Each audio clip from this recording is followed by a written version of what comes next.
Thank you for staying with us. We're having a few IT issues here at the State Library, but we should be up and ready to go. So hello and good morning. Welcome to the webinar, Bite-Sized Staff Training, Transform Staff Development for Busy Employees. My name is Courtney Brown, and I'm the Southeast Regional Coordinator from the Indiana State Library's Professional Development Office. I'll be your host and question moderator today. Our presenter this morning is Julia Huprick, Director of Curation Strategy at Intellum, an innovative technology company revolutionizing e-learning, and she's also a former librarian. She previously worked as the Director of Training and Continuing Education for the Georgia Public Library Service. I'd like to start off the webinar with a few announcements. To register for other webinars or other trainings available from the Professional Development Office, please see the Indiana State Library's events calendar, which can be found on our website at www.in.gov/library. For a full list of our current in-person training menu, please see our continuing education website. The Indiana State Library has many ways we try to stay connected to library staff across the state. For weekly updates on upcoming trainings and to learn more about what's happening in libraries across the state, please subscribe to our weekly e-newsletter, The Wednesday Word. We also offer a blog which provides information about the Indiana State Collection, interview spotlights on library staff from across the state, and information about upcoming events at the Indiana State Library. If you have a question, just type it in the chat box on the upper left side of the screen. I'll be watching and I can get your question to Julia as soon as there's a good opportunity. She'll also be monitoring that chat as well. There should also be time near the end for questions. The session is about an hour, so you'll get one LEU for today. After the presentation is ended, please stay logged in to receive your LEU. I'll also be posting a link to a survey about the presentation. Please fill out the survey to let us know how we're doing. Again, please stay logged in at the end of the presentation for access to your LEU and the survey link. If you're watching an archived recording of this webinar, instructions on how to obtain your LEU are in the video's description. If at any point during the webinar you experience any sound issues, please see the sound issues box just below the chat box on the left side of the screen. If there's a global sound issue, we will announce it in the chat box. If you're unable to resolve the sound issues you're experiencing, we are recording this meeting and you can watch it online after the meeting has ended. So again, if there's a global sound issue, we will make an announcement in the chat box. Without further ado, I'm going to turn this over to Julia. Hello, everyone, and good morning. Thanks so much for that introduction.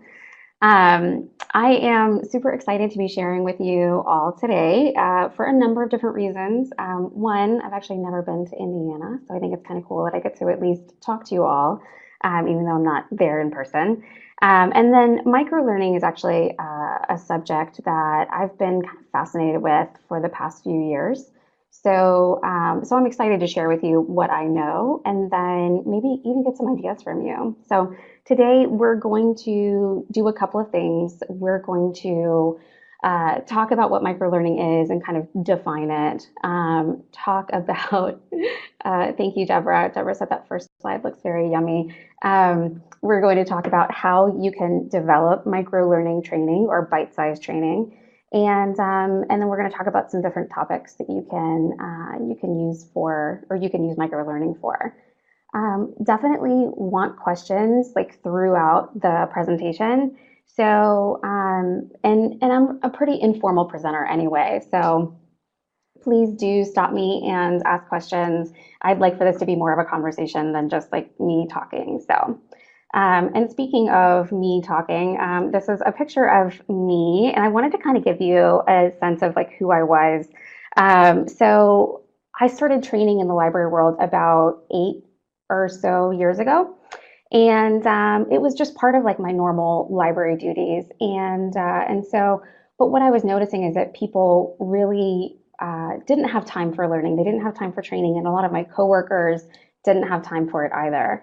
And so, you know, that's again kind of part of the reason that I was really interested in presenting this to you guys. So, oh, I see some familiar names in the chat window. So, hi, Cheryl. Anyway, so microlearning really resonated with me for, a number of different reasons, mainly because I'm super busy and I saw so many other people who were also super busy. So let's get to the meat of it though. What is microlearning? Now, I'm going to tell you a little secret. When I left the library world, I didn't know this, but the library world is very regulated.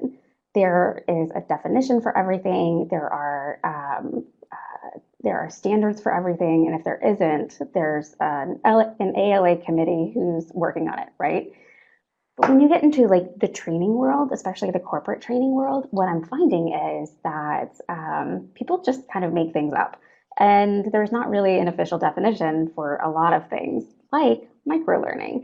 Um, People say that microlearning is a lot of different things. So I tried to kind of synthesize all of those different things into one specific definition. Um, and it really is defined differently wherever you go, whoever you talk to. But generally, it's microlearning is something that's focused on one or two learning objectives. It's brief. It can generally be consumed within 2 to 7 minutes. And it's generally action oriented. So, in that sense, there's a specific actionable, achievable purpose or goal. So, those are kind of the general qualities of microlearning, I guess you could say. Um, but again, everyone kind of has their own definition. I used to think that it was, and some people still say that microlearning can be defined by a specific schedule. So you could have microlearning content or a microlearning schedule. The trend recently in the past few years has been towards the content side. So microlearning is content that is bite-sized. All right. So I'm just checking the chat window here. People are saying hello. Um, when the PowerPoint slide converted, it messed up my font there. So sorry about that, but that says 1%. So why are we talking about microlearning? We're talking about microlearning because of this number, this 1%. There was a research bulletin that was published by Josh Bersin, who, if you're in training and you're interested in kind of knowing the trends and that kind of thing, Josh Bersin is a really good person to follow. He's a really a well-known thought leader in the training space. But his company, Bersin and Associates, they did a research study and published a paper called "Meet the Modern Learner: Engaging the Overwhelmed, Distracted, and Impatient Employee." And what they found was that today's modern learner, now, of course, this is an average, but today's modern learner only has about 1% of their time available each week to devote to professional development and learning. 1%. That's not a lot. Technically, that's about 5 minutes if you work a 40-hour week. And of course, we want people to learn more than that, but I think we have to look at the reality that a lot of people aren't dedicating a lot of time to training. People aren't dedicating, they just don't have it. And we see this in the corporate world as well. People, it's not that they don't want to engage with content or that they don't want to learn, it's that they're literally just too busy. So left to their own devices, there's a limited amount of time that you can kind of deliver training to people. Now, I think that there's another thing at play here. And how many of you know this phrase, TODR? I'm just going to check the chat window while you guys are, yeah. So I don't know if like the kids even say this anymore. It's kind of like internet slang. So yeah, Lisa's right. Too long, didn't read. Now, I saw an article, this is kind of funny. I saw an article the other day that was about how people aren't reading anymore. They're just skimming. And so, I actually didn't read the article. Like I just read the headline and I just kept on scrolling, which I think is hilarious. But it's the reality of our world today, right? we're reading the headline, even as like reading professionals, as literacy professionals, I think we can all agree that kind of as a society, we're strapped for time, and some things just like a really long course or like a really long PowerPoint or something along those lines, a really long video, we just don't have time for it. And so we really just want to skim and get that one little piece of content. Um, Lisa says a colleague, a professor, once told her this after she sent an important email to all teaching faculty. That is awful. That's terrible. All right, so another reason for microlearning's appeal is that employees are really receptive to learning delivered via their smartphone. So the phone now, and again, we see this in corporate training, the phone is where people are consuming content. They're not necessarily sitting at home on their laptop looking at, yes, Robin, you're such a good library person. She found the article that I didn't even read, that I saw the headline for. Thank you for sharing that. Um, when we design content that can easily be delivered via a smartphone, which microlearning can, um, then it makes it more easily accessible. Immediacy is a pervasive commodity in the consumer culture, right? Like we need content now and we need it accessible. And so because microlearning can generally be, it's again shorter, it's smaller, it's something that can be watched or read while someone is in the doctor's office or the checkout line or whatever the case may be. It's attractive because it can be consumed quickly. And it can easily be consumed on the job at a point of need, which is also another really important concept. So let's talk a little bit about some other attributes of microlearning, and then we're going to kind of get into the like how to put it together and the instructional design techniques and that kind of thing. So again, why microlearning is so amazing for the modern learner. It's efficient. So if you're short on time, it really allows you to have that flexibility to learn new skills without falling behind on like your day job, right? It's accessible. You can take it anywhere. You can, read it on the train or watch it. I was going to say watch it in your car. Don't do that. Watch it while you're on your lunch break or something along those lines. It's also effective. So, because it's generally that short, to the point, very specific piece of content, it's usually a little bit more engaging and it usually assists with knowledge retention. So if you have one point that you're making in a video, then that's going to be more easily retained by the learner than giving them 10 points in a video and then expecting them to remember all 10 of them.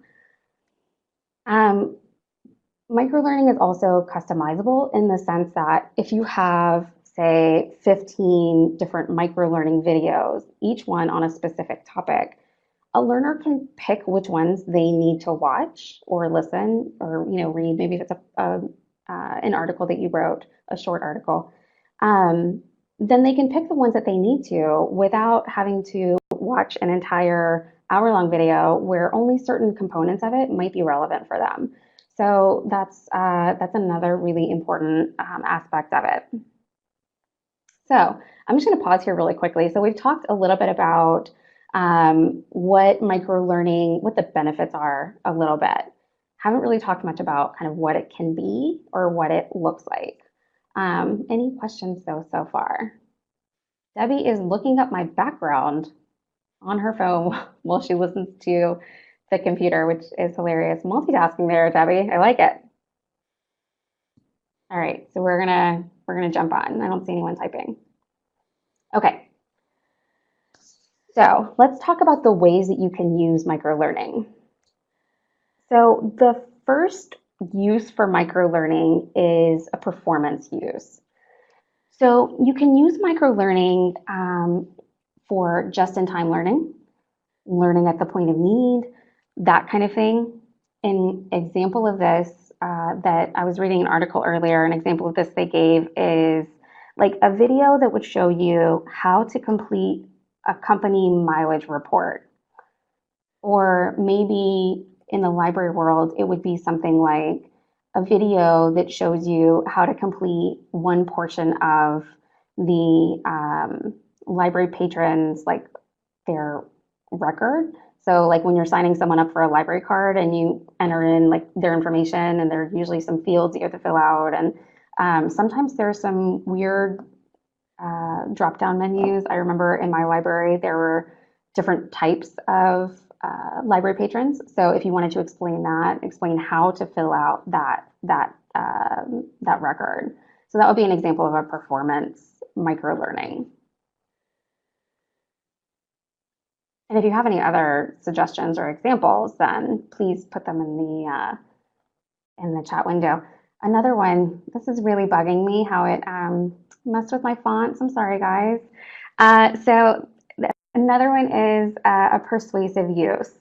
So the persuasive use for microlearning is generally meant to modify behavior and generally has a specific goal.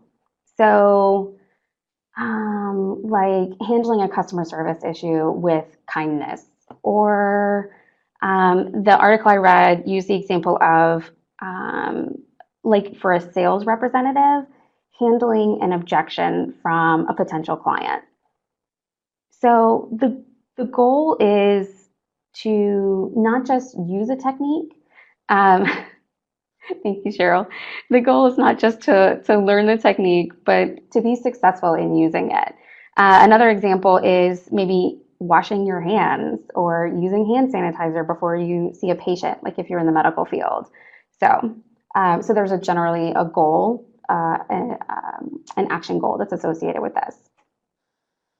And I'm trying to think of a library. Can anyone think of a library example for persuasive use of microlearning to modify behavior? Maybe like a customer service kind of thing? Maybe like handling difficult patrons? I don't know. Okay. Another way that you can use microlearning is in post-instruction. So we've all had those opportunities where we are teaching a class. Oh, we're getting some good suggestions here. Security training, absolutely. So we've all had the experience where we are teaching a class, and then we want to make sure that people do remember specific points. And so microlearning, again, is another way to do that.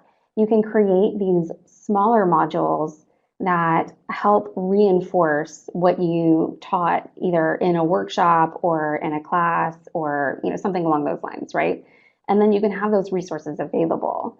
So how many of you, and this is more just for my own kind of benefit, there's some really good suggestions in the chat window. I don't know if everyone's looking at that, but some good stuff there, Laura, Diane. How many of you have an LMS at your library, or maybe state library staff? Do you guys provide an LMS for everyone, or how does that work in Indiana? So Kimberly has her LMS.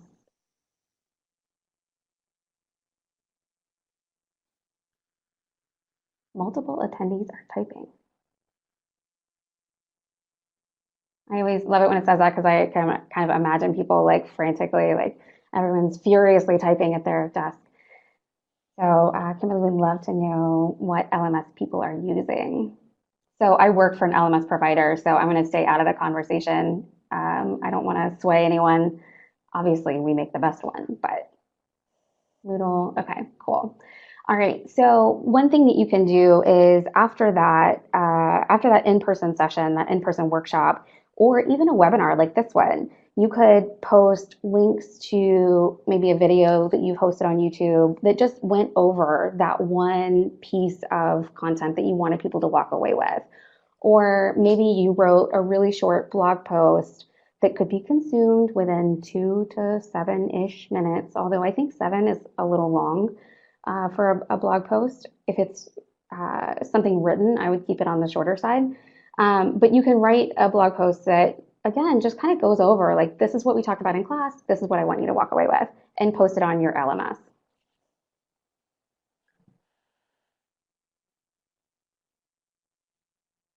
All right, these dropped letters, let me tell you, this is driving me bananas. Preparation is another use for microlearning. So yeah, the end is a micropoint. Yeah. So preparation, when it comes to microlearning, this provides you with an opportunity to kind of set up some learning objectives for the learner before an event. So just like we talked about with post instruction, now we're talking about kind of pre-instruction. So if there are certain things that you wanted people to have an understanding of before the workshop or the class or whatever you're teaching, this is a great way to do that. And oh, okay. The library staff just posted a link to that LMS, so thank you for that. So in order to prepare people for maybe a specific point that you wanted to make sure that they walked away with, you could do that and maybe give them a little bit of a teaser of the class that you have coming up. Some people call this like flipped learning. So if you give people content ahead of time and then go over it again in class or maybe discuss it in class, then you can also call that flipped learning. Okay. All right. The last use. Oh, no, that was the last use. I'm sorry. So the idea then is that microlearning is available on demand. Um, you want microlearning to be available to people when they need it, whether that's on your LMS or if it's hosted on your website or wherever the case may be. In at Georgia, I actually built my own LMS because I didn't want to spend the money on like a larger LMS, and I wasn't happy with the one that we had. And so the LMS that I built allowed me to pull different collections of links together. And so I'm actually going to show you a tool at the end. It's a free tool that you can use to pull different links together. So if you do develop some microlearning content, maybe it's a series of videos on YouTube. You host them on YouTube or host them on Vimeo or whatever the case may be, and then you can pull all of those different links together into a full course. And again, so that people can just kind of take the content that they need. And I'll show you that at the end. And again, you can usually do that with your LMS.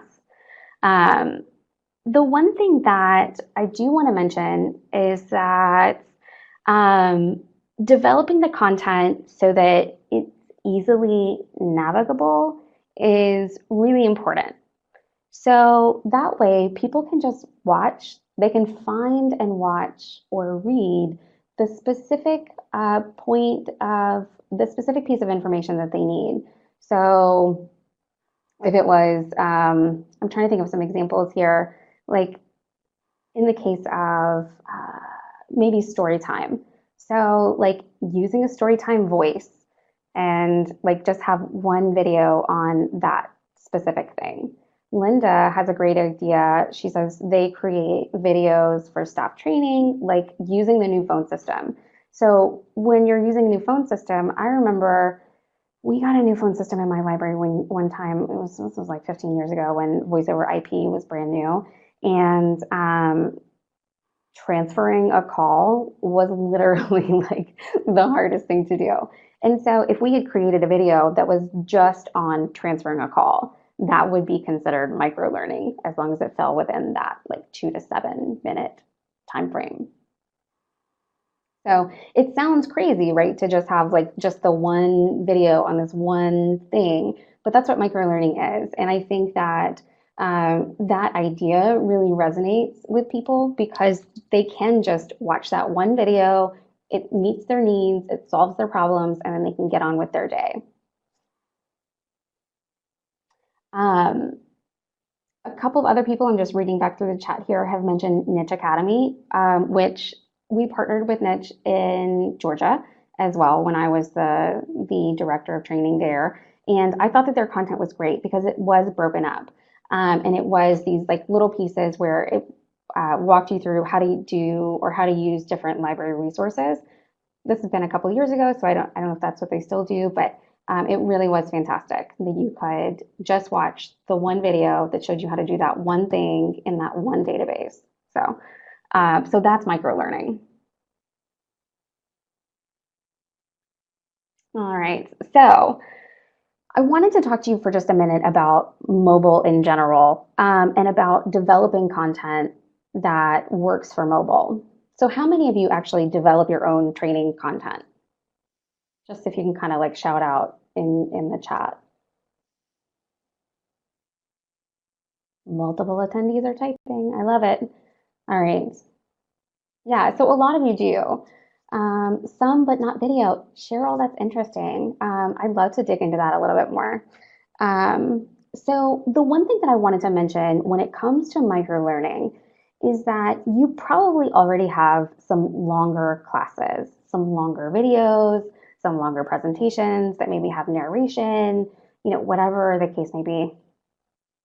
What I don't recommend you do is take those longer videos and cut them up into smaller pieces.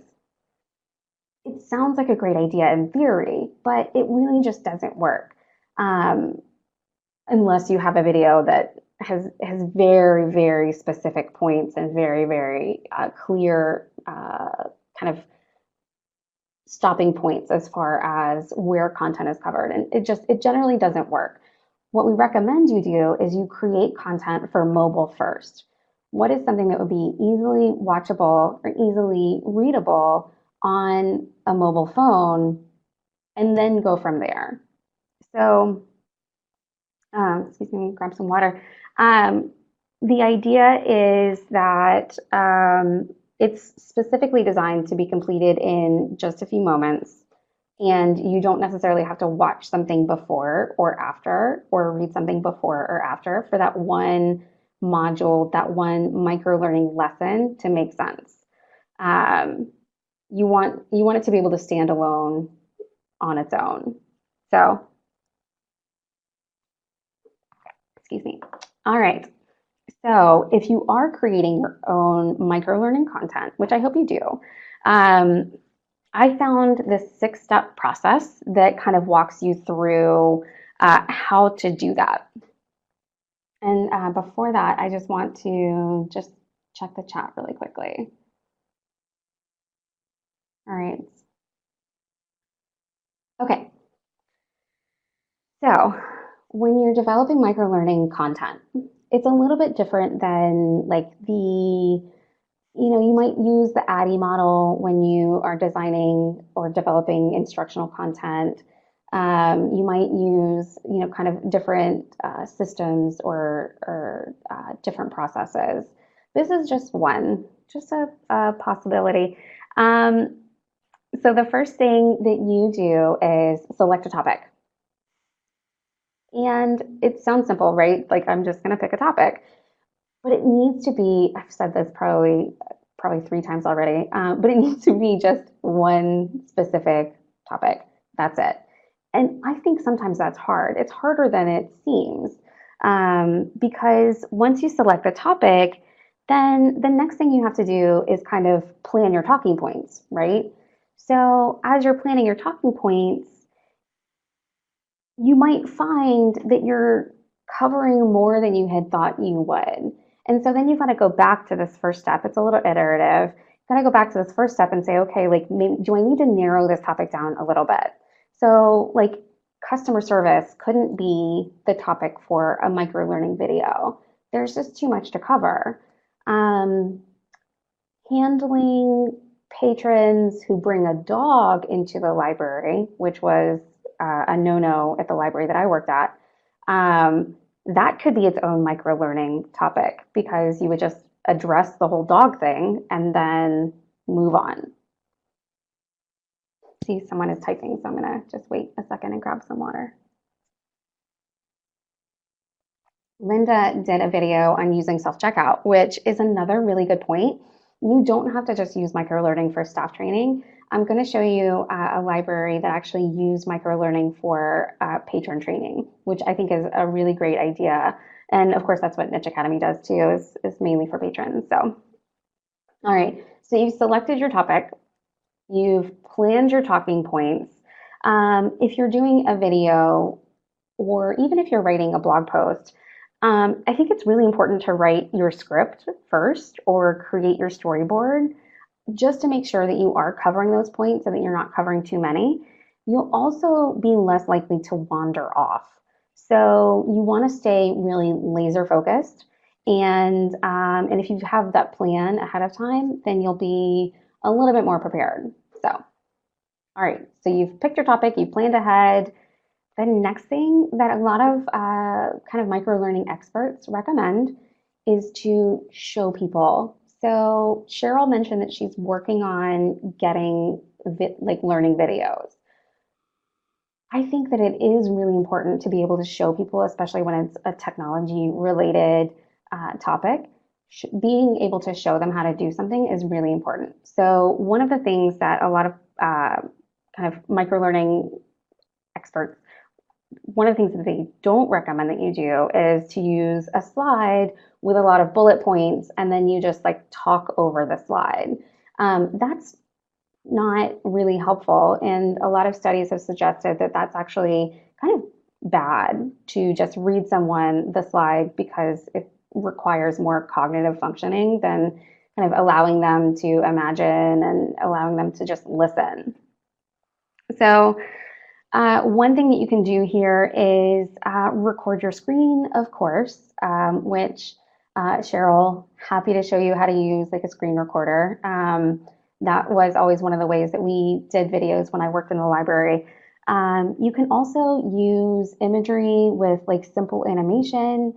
There are some different animated explainer video creation services, some of which are not expensive. And I want to say there are some free ones as well. They require, like, they leave the watermark on the bottom. There's one that I'm thinking of, and now, of course, I'm forgetting the name. Hopefully, one of my library friends, yeah, Screencast-O-Matic is one that I've used in the past. And then if you have an Apple, or like if you have like I have a Mac, then it has a screen recording like built in. So, all right. So definitely don't have a slide where you're reading over the bullet points. So I just want to like nail that point home. All right. The next step is to keep it simple.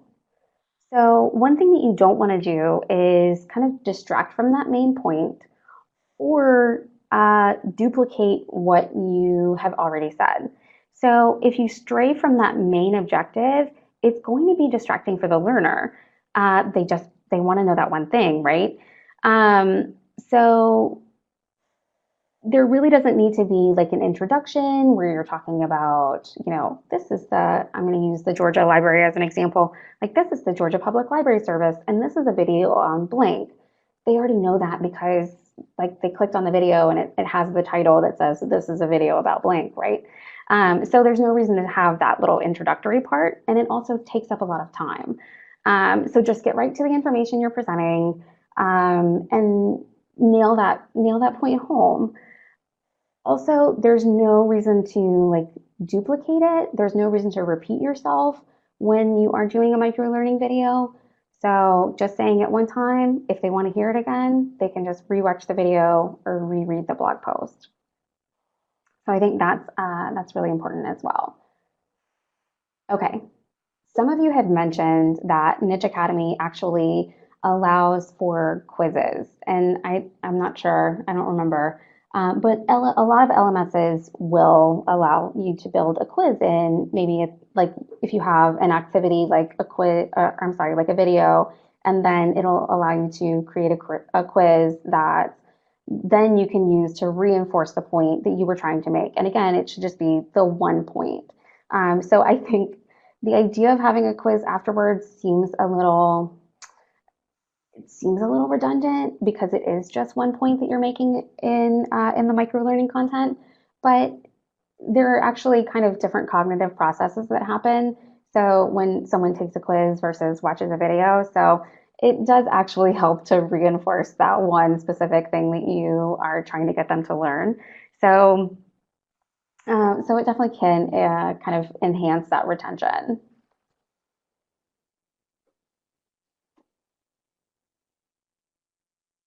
Before I go on, I do want to know, like, do you guys use quizzes in your LMS? I guess you could technically build a quiz like outside of the system and then link to it inside your system. Like that would work usually for like something like Moodle or, all right, so the state library does. You guys do exercises. One thing that I really like, actually, this kind of goes, it doesn't go against the point, but it's a little bit different. But one thing that I like are reflection activities. So where you ask people, you know, like, what is this? What does this mean to you? How will you apply this in your life? You know, how will you apply this at the library? Just ask them to really think about and process that information that you've given them. So again, it requires a different level of cognitive processing. And so it requires them to use more of their brain than just like clicking on something. So if you do have the opportunity to ask them questions like that, I think that those are better. Laura uses SurveyMonkey, yeah, to check on like library safety understanding. Perfect. All right. The other thing that I think is really cool with that you can do with a lot of LMSs is that you can have a series of videos and then you can provide additional resources afterwards. So maybe you have 10 different videos that all address a specific portion of filling out the like patron application, something along those lines. I don't know that you have 10 videos for that, but you get the point. Maybe at the end, you, if it's staff training, you provide a guide or a link to the written documentation. So you've got the videos that walk you through it. And then if they want those additional resources, if they want to go through and read the handbook or the policy guide or whatever, you can do that. Again, to reinforce some of those previous points that you made, but then also to help people dive a little deeper into, to use my pool metaphor here, but dive a little deeper into that knowledge if they are curious and they want to learn more. So again, like thinking about customer service, um, Kimberly has a question about ADA issues with microlearning.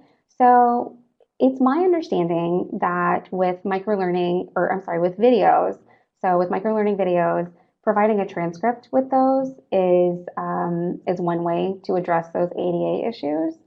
So having that transcript, making sure that you are leveraging all of the tools at your disposal to make sure that they are accommodating, or that make sure that you are accommodating people with disabilities.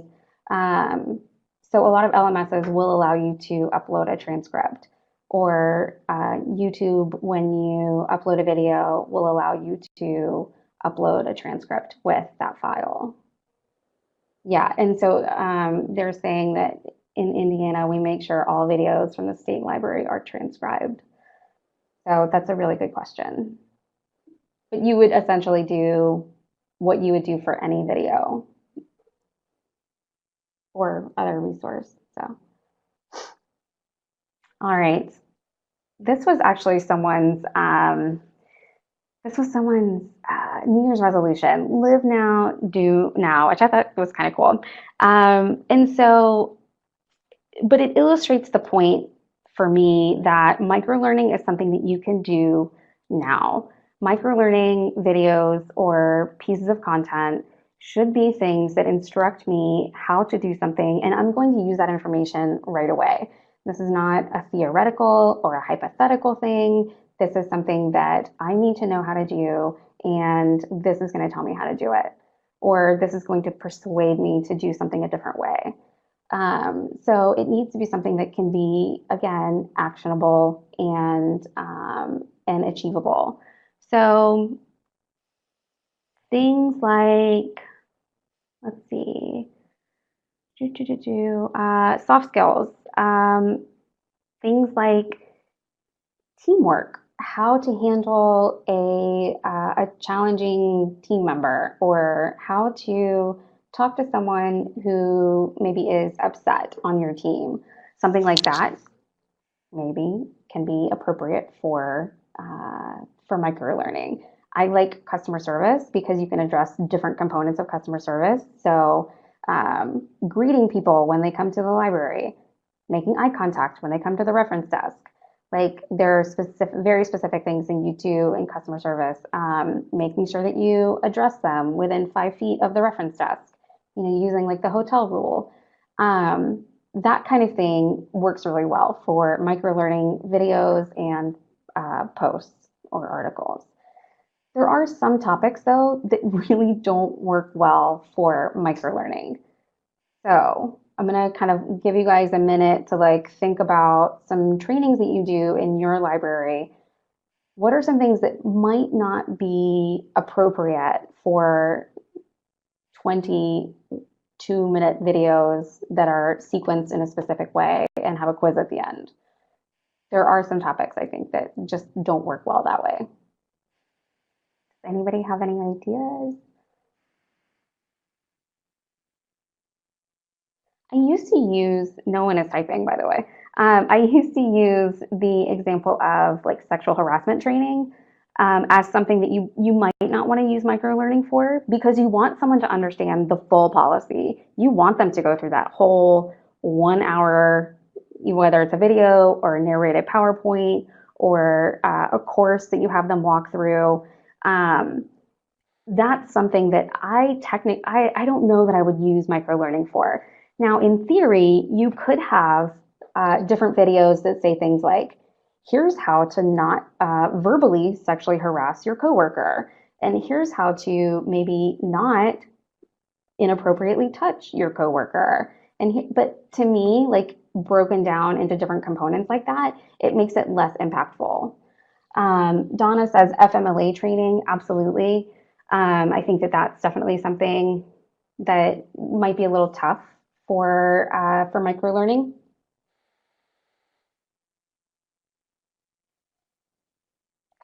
Are you in Indiana? Are you mandated reporters? So in Georgia, library staff are mandated reporters, and that's again something that I don't know that I would break up into like little 20-minute chunks. We actually went to like a full day webinar on that. I'm sorry, not webinar, it was a full day workshop. And so maybe we could have used um, like the pre-instruction, the preparation, or the post-instruction to techniques to maybe drive home some of those important points. And so that I think might have worked well, but that full day workshop, we needed to sit there. We needed to go through that whole process. Um, Ooh, Diane, I love this. Okay, so circulation boot camp, she attended. She was trained on how to sign someone up for a library card. Yes, there are so many variables in that situation where you handle each situation differently. And I do know that, like my library system, we had a student card. And so that's one of the examples that you gave here. A student card had to be filled out like a specific way, and you had to include certain information and make sure that you had the appropriate student stuff, and it was very like specific and very different than any of the other library cards. So that's something that I think. What the heck is a PLAC, and why would someone want it? Yes, that could be a microlearning opportunity. I don't know what a PLAC is, so I think that would be perfect. So, but essentially, my point is that you don't want a public library access card, a statewide access card. That's awesome. And I'm sure that there's a specific way that you have to sign someone up for that. And so that would be a great microlearning video. But essentially, the idea is that you don't want something where someone is going to get comfortable watching it. So maybe they get comfortable watching 20 videos if they really want to go through all of the videos for that series. or if they want to read all of the 20 different articles that you've written, great. That's perfect. It's their option to do that. What you do want is to make sure that that you can. I'm loving this chat that's happening right now. You want to make sure that people can, on their phone or at the point of need, access that video really quickly and then move on. Okay, so speaking of library videos that can be made into microlearning videos or articles that can be broken down into posts, like smaller posts. Linfield College, and I forget where this is, they, at least a couple years ago, when I took the screen cap, they had these bite-sized tutorials on their webpage. A lot like Niche Academy, right? So how to find books on Linfield Search is a 4.5 minute video. They have a video on finding articles via Linfield Search, 2.5 minutes. That's perfect. It addresses that one specific thing and it's really short. So it's really not rocket science. It's fairly simple and straightforward. And the idea is that, you keep those videos or instructions or whatever it is just as straightforward and kind of laser focused. So I wanted to show you an example of this, like in the real world. And we're not gonna watch the video. You can do that on your own time. But this is an example of how someone has leveraged microlearning in order to develop content. Okay, we're about to transition into a free tool, and I'm going to wrap up really quickly. A free tool that you can use in the event that you maybe don't have an LMS, or if you wanted to explore some other microlearning options. But before I do, I did want to stop and just see if there are questions. We've gone through this fairly quickly, but I think in the context of microlearning, I think that's okay.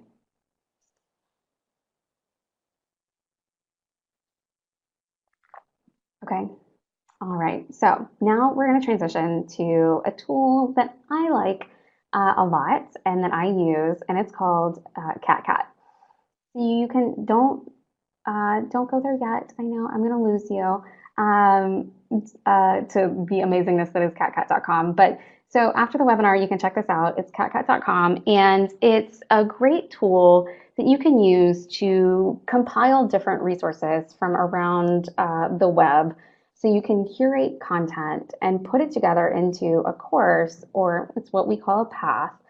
So you can find some little microlearning videos on YouTube. You can upload your own to YouTube and then pull those links together into a path. And so right now, we've featured some content here from this guy's, he's a professor and a marketer. But he provided us with some content that is kind of microlearning-ish. So it's shorter videos, it's some shorter articles that he's written, and the compilation of them helps you understand the topic in its kind of fullest capacity. But each individual article stands on its own. And so that's why I wanted to give you this example of CatCat, not only because there's content there and we have curated some stuff that you might find interesting, like on learning and development and communication and leadership, so all kinds of different things. But then you also can curate your own paths there as well. So if you do have some disparate resources and you don't have the capacity to pull them into your LMS, or you don't have an LMS, then you can pull them all together here into one place and then share that link with other people. So I definitely want you to go check out this free tool. It's one that I've been building for the past couple of years, so it's near and dear to my heart. But I also want you to use it because I think it's really helpful. So that was the quickest introduction to CatCat that I've ever done, by the way. And that's also my last slide. So we're going to open it up for questions in case you didn't have any during the presentation. And I'm happy to answer anything that you might want to know. And I'm just going to scroll back to the very beginning.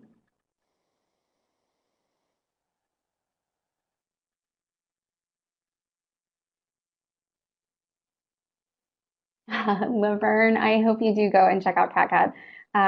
Right meow. Cheryl wanted to know, what do you use to record your videos if you don't have access to video equipment? So a lot of the videos that I created were screencasts, so you can use Screencast-O-Matic. Um, they're also, Cheryl, I'm going to be honest, I use my phone a lot.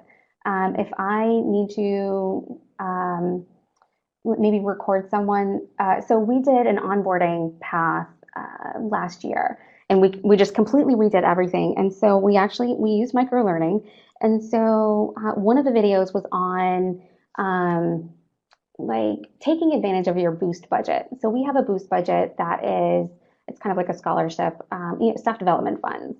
And so one of our staff members did a 2.5 minute video on why you should use your boost budget. We recorded it with a phone and then just stuck it on the LMS. And it's great because it just addresses that one specific point. So yeah, your phone is totally, some phones are better than others though. Abby wants to know, do you have suggestions for motivating staff to take advantage of microlearning that's created for them? I think maybe I might expand this question a little bit, Abby, and instead ask, maybe do we have ways of motivating staff members to take advantage of any learning that's created for them? The idea of microlearning is that it addresses a specific need at a specific moment in time and that people can consume right away. So it generally addresses self-directed informal learning. And that kind of learning is usually motivated by something specific that happens that drives someone to go look for learning. If your staff members aren't taking advantage of any learning that's created for them, though, I think that there are some other things that we can do to encourage them and encourage your organization to have more of a learning culture. And whether that's incentivizing learning or incorporating gamification into your learning, or something along those lines. Um, I think there are some other ways to do that though. And I'm not sure that it's specific for microlearning. I think it's maybe for all learning. Okay, let's see here. And I'm happy to kind of talk more through that if you want. Debbie wants to know, or she says, we have old versions of Windows, but I've made videos out of PowerPoint and added audio afterwards. So Debbie, that is one way that you can do that. One thing that I might do though is, instead of having narrated PowerPoint slides, I might break up those slides into individual videos or individual articles, and then maybe just use a picture for just like this one point. So like I use this crazy picture of this, these little like plastic dentures. Um, Something that like kind of invites the learner to be more engaged versus reading over a PowerPoint. Donna says, we use webcams, iPhones. What are other ways besides video to do microlearning? With something like a short podcast work? Absolutely. A short podcast, if you can walk someone through something, especially maybe a customer service related issue where there's nothing to really view. The question that I would have for you though is, do your learners have a way to listen to that content when they need it? So say someone, like if we go back to my dog example, so I had someone bring in a dog to the library, and that was a huge no-no at my library. And they if there had been a podcast, I wouldn't necessarily have been able to like stop and listen to that podcast. I could possibly have read an article really quickly to be like, okay, like what are some tips for dealing with this lady with a dog? I needed some tips. I'm not going to lie to you. This lady almost punched me because I told her that she had to take her dog out. I thought I did it in a nice way. Maybe there's a better way than than the way that I used. Um, so,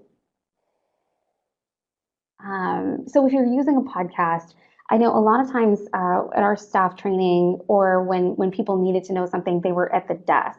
And so putting in like headphones maybe wouldn't have been the best thing. But I think that there are some topics that you definitely could address with a podcast. These are great questions coming in. Um, And that is a good point that, oops. yeah. We want to be really respectful of your time, so I'm going to go ahead and put up No, go ahead. the LEU. If you need your LEU, you'll just need to highlight the document there and download the file. Julie and I will stay on the line here for a little bit longer. If you have any questions, please feel free to type those in the chat box. There's also a link to a survey there in the middle of the screen. Please fill that out. Let us know how we're doing. And then if you have any questions, you can direct those to me or Julia. We'll make sure we'll get her email up here. But if you have any other questions, please feel free to keep typing in the chat box. Make sure you get your LEU downloaded.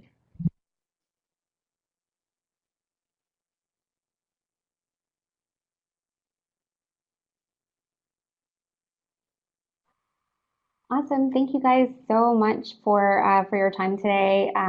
This has been a lot of fun, and hopefully, I've convinced you to incorporate microlearning into your like instructional designs